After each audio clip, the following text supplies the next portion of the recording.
Greetings, everyone. Here we are December 1st, and since I had to do this job anyway, I figured I would screencast it as well so you could get an idea of how to do what is called a tape sync or a double ender. Now, this was a technique created way back in the early days. I think they even did it with acetate records. But basically, you make a phone call between two remote locations. Each location records its own audio and not the other person, and then the audio is shipped to a central point where it's edited together. And that's the way I produce the weekly show Mortgages Made Simple with my friend Rick Gunzig. I actually we make a Skype call between us. I record my end, he records his end, and when we're done, he uploads his files to his website where I can pull them down. So what you're looking at right now is GarageBand, and in here we have some standard elements that we use every week. We have a little intro up here in this area right here.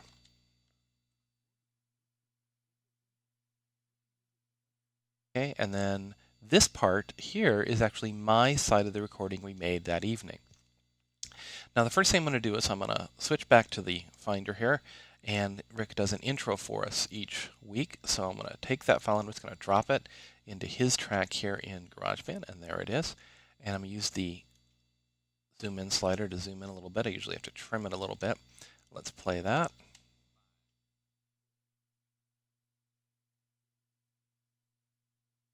Now the reason Rick is giving me a countdown is that he's helping me out with my editing. I know that he's getting ready to talk right there with the countdown. We do that, and so I can just trim it, slide it to the left, and now we should have a nice little intro.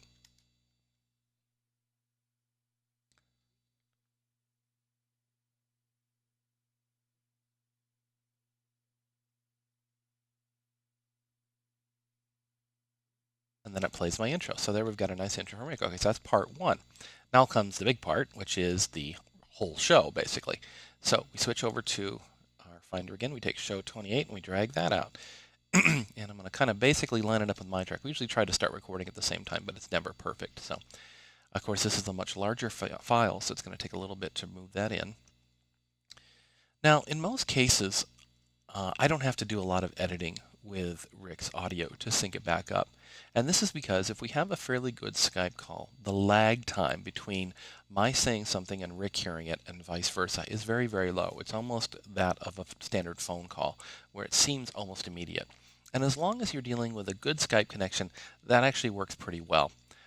If you get into an evening where you're having a bad connection and the lag can start to stretch, I'll often have to go in and actually slide pieces around to make them sound a bit more natural. Otherwise, we get the effect that you see on the CNN and other news stations when they're talking over satellite with someone, and the reporter stands there kind of dumbly looking at the camera for a good 3-4 seconds before they actually answer a question. And that's because they didn't hear it until 3 to 4 seconds later. So in case you're ever facing that, that's what's going on. So visually, I can kind of try and line it up here. It looks like I might have actually hit it pretty well. Let me play this back. Oh, see, we're out of order. So I said 4, he said 3. So I need to push the 3, which is that little bump right there, after my 4, which is that little bump there. And this gives you a little indication of how you can start to kind of naturally read these waveforms. That's another reason we do the countdown. In this case, we do it across us. I say 5, he says 4, 3, 2, and 1, so we can line things up. So that actually means the show starts right about here. So let's see. I usually just check the first transition. This is where Rick does his intro and then asks me a question and I start talking. So let's see how the break is.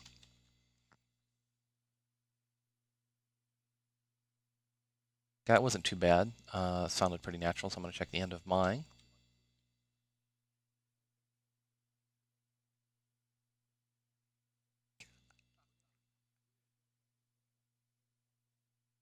And as you can hear, since we both recorded the audio on either end, it is studio quality audio. So when we put it together, it is like we were sitting in the studio together. So that actually was fairly easy this week to sync up the initial part of the show. So what I'm going to do is I'm going to bring my playhead back here. I'm going to select both the tracks. I'm going to say Command T again. That's that edit split. We're going to split that and then just trim off our stuff up front. And now we've basically got the start of the show. So I click on my track, I shift click on Rick's track, and then I can drag them together. And if you happen to notice that little volume control point right here, that's where I usually have Rick start talking. And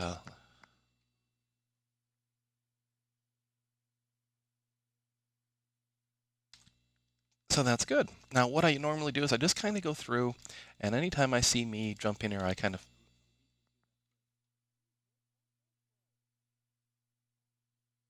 And again, that sounds pretty good. We had a very good call this night, so I'm not expecting a lot. Now, sometimes the call will drop during the show, and we'll have to fix that, or we'll have to reconnect, and I'll have to trim out and I'll have two different pieces of audio or something like that. That can happen as well.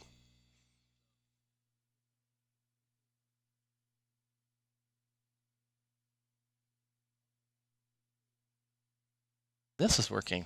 I'm actually surprised. This is working fairly well here tonight. And you can, of course, again, reading the waveforms, you can see where I talk.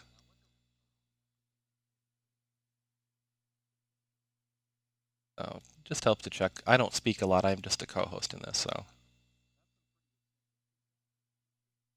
Um, so it's easier for me to just kind of look where I'm talking, and then looks like that might be a laugh or something. Oh, just a uh-huh. And let's see here. Okay, so now it looks like.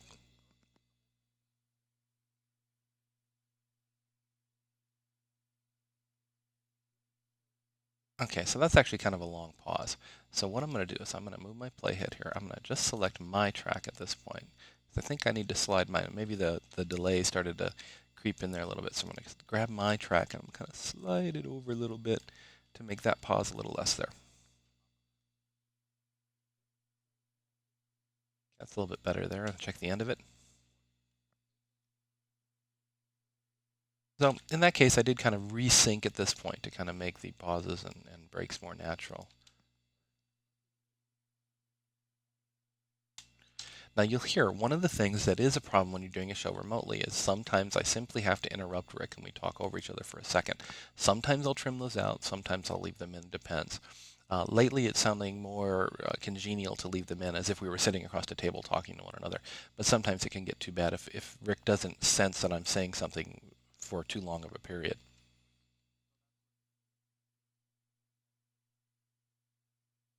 As I'm going through, every time I make a change, I hit Command S, which of course, for those of you on the Mac know that that's save, and that's always a great idea to save what you changed just in case something untoward happens. On the PC, it's usually Control S or again, File Save.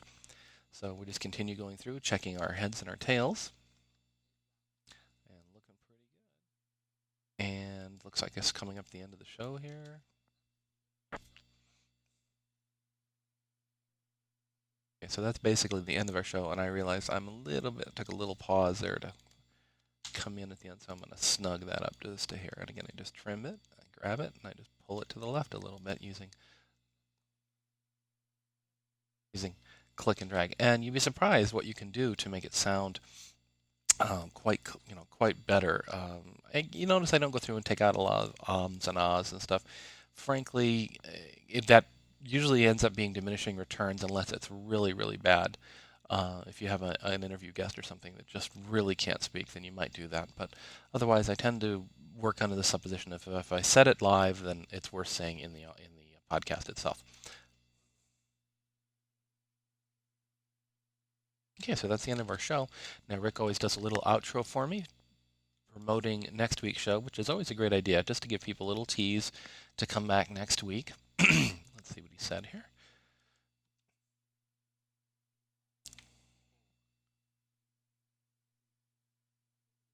Okay, now that time he left out one, but I know what he's up to, so I can, again, trim here to where we have the audio in there.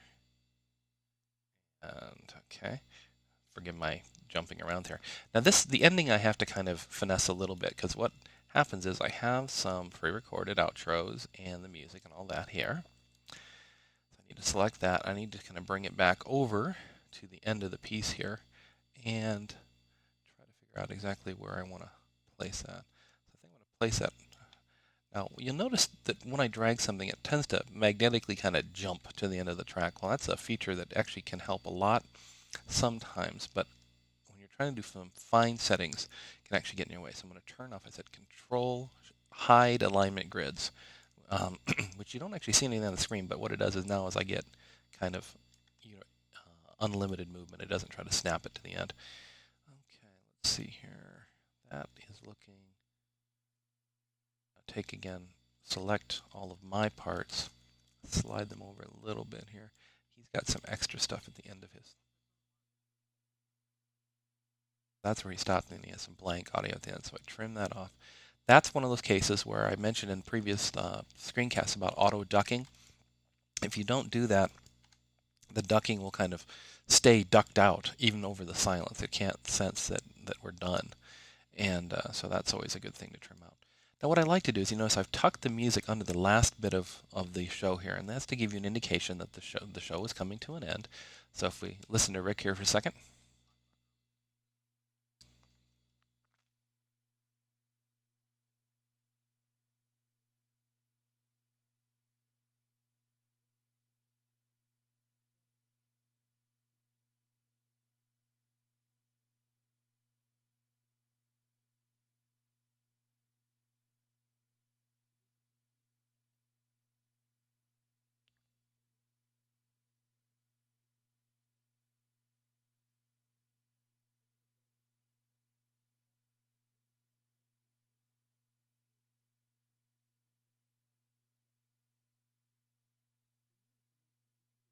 Actually there, I think I want a little bit longer pause. So I'm actually going to take my tracks and I'm going to shift them a little bit to the right here, just to give us a little more of a break between the end of Rick's outro and my standard outro. There we go. And then we come out to the little ad at the end.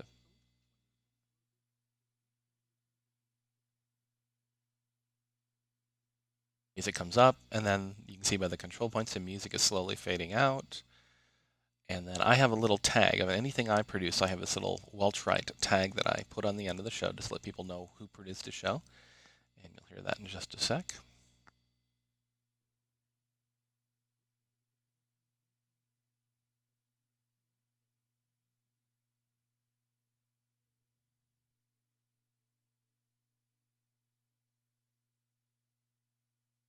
And that's pretty much the end of the show. And here's the end of the audio, so that's where the export will take place. Let's roll back to the beginning real quick. Just check our intro real quick again.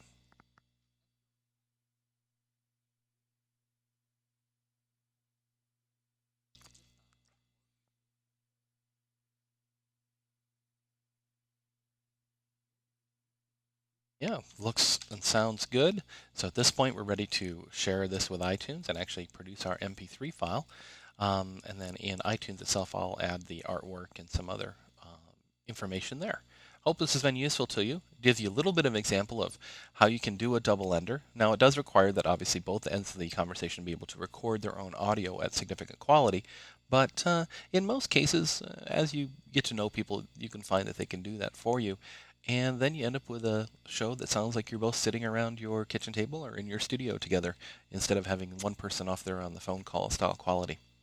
If you have any questions, send them to douglas@welchwright.com or, of course, post them in the discussion groups. I'd be glad to answer any further questions for you that I can. Bye-bye.